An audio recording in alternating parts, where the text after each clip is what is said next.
Itu tidak pernah tahu. Kadang-kadang Allah itu kita tidak pernah tahu. Andai kan boleh dibahasakan, kita tidak pernah tahu cara berpikir Tuhan. Jadi Allah itu zat yang mau, ya itu tadi otoritasnya penuh. Makanya saya pernah cerita di mana-mana, di kitab-kitab yang saya baca itu ada 2 orang yang ahli neraka, sudah di neraka. Jadi sekaligus ijazah, saya ulang lagi sekaligus ijazah, bisa dipraktekkan nanti itu. Setelah itu 2 orang ini dipanggil ke surga sama Allah. Allah itu tanyanya ya aneh, enak di neraka, ya udah enak di neraka. Ya gak enak di neraka kok ditanya enak enggak ya gak enak. Ya sudah kembali lagi ke neraka, lari kencang-kencang, lari menuju neraka, lari. Sama Allah dipanggil lagi, loh kenapa kamu semangat? Ya Allah, saya ini kapok, saya ini trauma. Dulu ketika engkau perintah, saya ini lelet sekali. Disuruh sholat lelet, disuruh zakat lelet.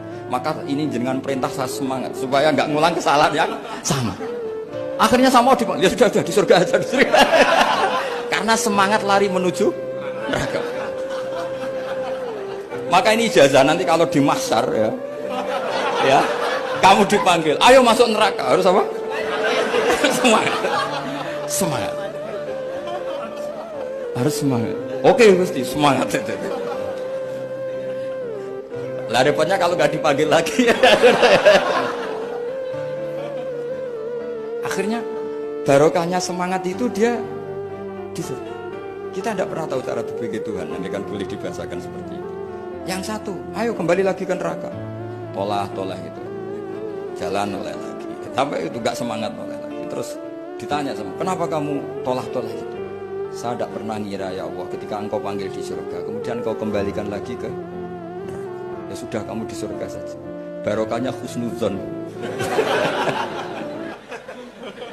Jadi Tuhan itu unik.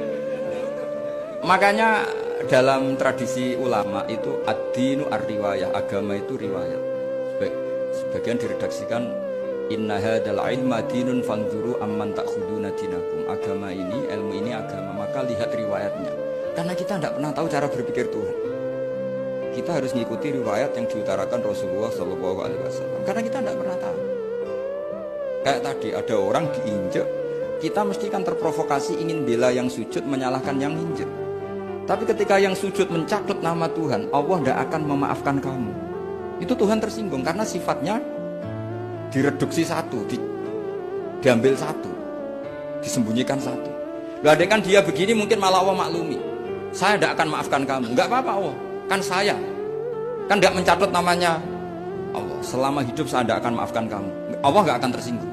Karena dia sebagai manusia tentu punya dendam, punya rasa mangkel, punya emosi.